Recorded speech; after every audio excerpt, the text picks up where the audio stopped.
काँग्रेस नेते राहुल गांधी सतत स्वातंत्र्यवीर सावरकरांचा अपमान करतात, त्यांना काळं फासण्याची धमकी देतात. त्यांना आता काळं फासण्याची धमकी दिली गेली आहे राहुल गांधींना. धमकी कोणा भाजपच्या कार्यकर्त्याने किंवा संघाच्या स्वयंसेवकाने नाही, तर ती दिली आहे महाराष्ट्रात काँग्रेसचे मित्रपक्ष असणाऱ्या उद्धव ठाकरेंच्या शिवसेनेच्या एका शिवसैनिकाने. आणि त्याला काँग्रेसने त्याच भाषेत उत्तरही दिलं. पण हा वाद मवियात ठिकणगीचं काम करेल का असा प्रश्न निर्माण झाला. मात्र ते त्यांचं वैयक्तिक मत आहे असं स्पष्टीकरण ठाकरेंच्या प्रवक्त्यांनी तात्काळ दिलं. काय घडलं पाहूयात हा खास रिपोर्ट. ज्यावेळी राहुल गांधी नाशिकमध्ये येतील तेव्हा त्यांच्या तोंडाला आम्ही काळं पासू, त्यांच्यापर्यंत जर पोहोचू दिलं नाही तर आम्ही त्यांच्या ताफ्यावर दगडफेक करू. अशा ज्या धमक्या दिल्या जातात याचा आम्ही धिक्कार करतो, याचा आम्ही निषेध करतो. कुणीतरी काहीतरी म्हटलं त्याच्यावरून लगेचच काहीतरी पक्षातल्या काही आपण ठरवावं असं काही नसतं. स्वातंत्र्यवीर सावरकरांच्या जयंती दिनी एकीकडे नाशकात शोभायात्रा काढली जात होती. शरद पोंक्षे, भाऊ कदम यांच्या उपस्थितीत भगूरमध्ये उत्सवाचं वातावरण. दुसरीकडे सावरकरांवरूनच मवियातले दोन घटक पक्ष ठाकरेंची शिवसेना आणि काँग्रेसमध्ये ठिणगी पडली. त्याला कारण ठरलंय उद्धव ठाकरेंच्या एका शिवसैनिकाचं सावरकर प्रेम. त्याने सावरकरांचा अपमान करणारे काँग्रेस खासदार राहुल गांधींना थेट धमकीच दिली आहे. ठाकरेंच्या शिवसेनेचे उपमहानगर प्रमुख बाळा दराडे हे त्यांचं नाव. सावरकरांचा अपमान करणाऱ्या राहुल गांधींना त्यांनी थेट काळं फासण्याची धमकी दिली आहे. राहुल गांधी यांनी सावरकरांबद्दल जे काही दिवसांपूर्वी अपशब्द वापरले होते, त्यांना माफीवीर संबोधलं होतं, त्याचा आम्ही निषेध करतो. व आम्ही नाशिकचे ॲडव्होकेट मनोज पिंगळे यांनी त्यांच्या विरोधामध्ये याचिका दाखल केली आहे व लवकरच राहुल गांधी कोर्टामध्ये हजर होणार आहे अशी माहिती आहे. पण ज्यावेळी राहुल गांधी नाशिकमध्ये येतील तेव्हा त्यांच्या तोंडाला आम्ही काळं पासू, त्यांच्यापर्यंत जर पोहोचू दिलं नाही तर आम्ही त्यांच्या ताफ्यावर दगडफेक करू आणि त्यांना दाखवून देऊ काय सावरकरांचे हिंदुत्ववादी सैनिक कसे असतात ते. थेट काँग्रेस हायकमांडला म्हणजेच राहुल गांधींना धमकी दिल्यानं काँग्रेसमध्येही संतापाची लाट उसळली आणि अशा धमक्या खपवून घेणार नसल्याचा इशारा दिला गेला. पुस्तकामध्ये त्यांनी सर्व पुरावे जोडलेले आहेत आणि जे राहुल गांधी म्हटले ते अरुण शौरी यांनी देखील तशा स्वरूपाचे आरोप नव्हे तर तशा स्वरूपाचा इतिहास हा जगापुढे मांडलेला आहे. त्यामुळे त्याची समीक्षा ही व्हावी.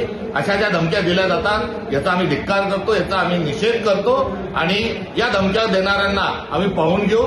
नेतृत्व आमचं जे आहे ते आपल्या ठिकाणी आहे. मात्र काँग्रेसचा कार्यकर्ता आणि महाराष्ट्र प्रदेश काँग्रेस कमिटी ही अशा प्रकारच्या आरोपांना निपटून घेईल एवढंच या निमित्ताने आम्ही सांगतो. राहुल गांधींना धमकी देणं एवढं सोपं नाही आहे आणि असं कोणीतरी वायफळगिरी जर करत असेल तर त्या ठिकाणी त्याची खबरदारी आम्हालाही घेता येते. आम्ही शांततेच्या मार्गाने महात्मा गांधींच्या मार्गाने चालणारे अहिंसेची मंडळी आहोत. पण आता कलियुग आहे आणि कलियुगामध्ये आम्हालाही कलियुगासारखं वागता येतं एवढं लक्षात ठेवावे. कायदेशीर सल्ला घेऊन पोलिसात तक्रार दाखल केली जाईल असंही स्थानिक काँग्रेस कार्यकर्त्यांनी सांगितलंय.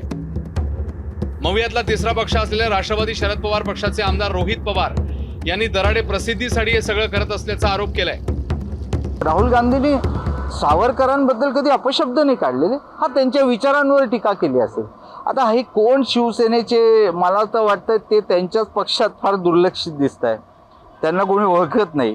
मग असं काहीतरी स्टंट करायचं ना आपल्या पक्षातल्या नेत्यांना आकर्षित करायचं, हाच त्याच्यामधला काहीतरी भाग असू शकतो. कोणीतरी असेल त्यांना चर्चेत यावं वाटत असेल, मीडियामध्ये त्यांची चर्चा व्हावी, त्यांच्या भाजपच्या नेत्यांना बरं वाटावं आणि त्यांना कुठंतरी महत्त्व मिळावं म्हणून त्यांनी ते स्टेटमेंट केलं असावं. ते बोलतात म्हणून काहीतरी होतं असं होत नसतं. कुणी उद्या बोलेल, उठसूट बोलेल आणि त्याला महत्त्व जर आपण देत राहिलो तर ते योग्य ठरणार नाही. मग तसं बघितलं तर काल सावरकरांचा जो कार्यक्रम होता त्या कार्यक्रमाला कोण येणार होतं आणि कोण नाही आलं याचाही अभ्यास त्यांनी त्या ठिकाणी करावा असं मला वाटतं. या प्रकरणामुळे मवियातील ठाकरेंच्या सेनेची मात्र चांगलीच गोची झाली. कारण ठाकरेंची शिवसेना राज्यात महाविकास आणि देशात काँग्रेस प्रणित इंडिया आघाडीचा भाग आहे. त्यामुळे कधी काळी कट्टर सावरकर प्रेमी आणि हिंदुत्ववादी असलेल्या उद्धव ठाकरेंच्या शिवसेनेला मौन बाळगावं लागतंय. त्यामुळे हे विधान दराडे यांचं वैयक्तिक मत असल्याचं सांगत ठाकरेंच्या शिवसेनेने एक प्रकारे हात झटकले. सावरकरांच्या बद्दल आमच्या ज्या भावना आहे हे आम्ही जाहीर रीतीने त्या व्यासपीठावरती मांडण्याचं काम केलेलं आहे.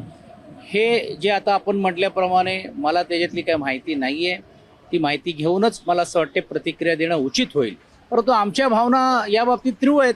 हे आम्ही महाविकास आघाडीमध्ये राहताना पण आम्ही बोलत होतो आणि ज्यावेळी नव्हतो तेव्हा देखील आमच्या भावना आम्ही स्पष्ट रीतीने व्यक्त केलेल्या आहेत. उद्धव ठाकरेच्या मावळ्यांना सुद्धा बाळासाहेब अजून बाहेर गेलेले नाही, त्यांचे विचार आणि जनतेचे विचार माहीत पडले, परंतु उद्धव ठाकरेंना कळत नाहीये. आता किती दिवस मावळे हे त्या गप्प बसतील, आता बोलायला लागले मावळे, आणि मावळ्यांकडनं तरी उद्धव ठाकरेंनी शिकावं, नाहीतर राहिले साहिलेले उद्धव ठाकरे सुद्धा पूर्ण बुडून जातील. तरी आता उद्धव ठाकरेंनी मावळ्यांकडनं तरी काही शिकावं. हिंदुहृदय सम्राट बाळासाहेब ठाकरेंचं सावरकर प्रेम जगाने पाहिलंय. सावरकरांच्या प्रखर देशाभिमानाचं बाळासाहेब ठाकरेंना कायम कौतुक होतं. जेव्हा जेव्हा काँग्रेसने किंवा महाराष्ट्रातील इतर काही नेत्यांनी सावरकरांचा अपमान केला, तेव्हा तेव्हा बाळासाहेबांची लेखणी आणि वाणी त्यांच्यावर तुटून पडली. पण काळ बदललाय. उद्धव ठाकरेंना आता महाविकास आघाडीचा धर्म पाळावा लागतोय. त्यामुळेच गेले काही वर्ष राहुल गांधींच्या अशा विधानाकडे त्यांना कानाडोळा करावा लागतोय असा आरोप केला जातो. आता त्यांच्या पक्षाच्या पदाधिकाऱ्याने राहुल गांधींना धमकी दिल्यानं महाविकास आघाडीत खडा पडलाय का? उद्धव ठाकरे दराडेंवर कारवाई करणार का? कारवाई केली नाही तर काँग्रेस वेगळा विचार करणार का? या प्रश्नांची उत्तरं लवकरच मिळतील. ब्युरो रिपोर्ट, एबीपी माझा. एबीपी माझा, उघडा डोळे बघा नीट.